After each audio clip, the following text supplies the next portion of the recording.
Would be a very, very positive take on this, but we do have more good local council news, and Lord knows it's rare, so we've got to harp on about it when it actually does happen. Today our headlines were graced with the news that a Western Sydney councillor has said that if his party, the local community party, won the majority in his Western Sydney Council, the Cumberland City Council, he'll be scrapping welcome to countries, smoking ceremonies. They're all going out the window. Steve Christou rightly makes the point that only 0.63% of that city actually are Indigenous, i.e. they're not necessarily interested in welcome to countries at every single meeting. And of course, we all know in Western Sydney, it famously voted quite strongly no in the Voice referendum last year. Here's the man himself, Christou, speaking earlier on the Bolt Report this evening.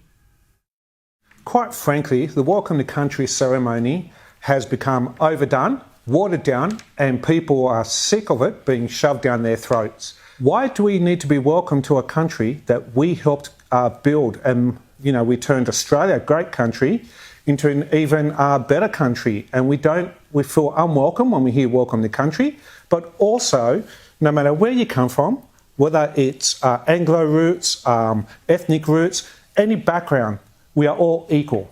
And that's an overwhelming driving force behind this.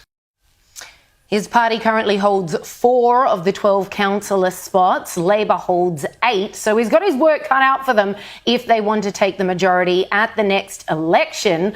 But I think this is a very strong policy platform to run on, given, well, firstly, his electorate. Yeah. But isn't it an indictment on the current lot of elected MPs, whether local, state or federal, that all you've got to do to make headlines nowadays is actually represent the interests of the people who elected you and pay you to represent them? Well, Steve is a former Labor mayor, and he left the Labor Party because he felt like the Labor Party is not representing local constituents. And I agree with you. I don't think he even needs another policy. This is about the only policy he needs. We're going to scrap welcome to country, and especially in Western Sydney, I reckon he'll sweep the polls. Can you imagine what would happen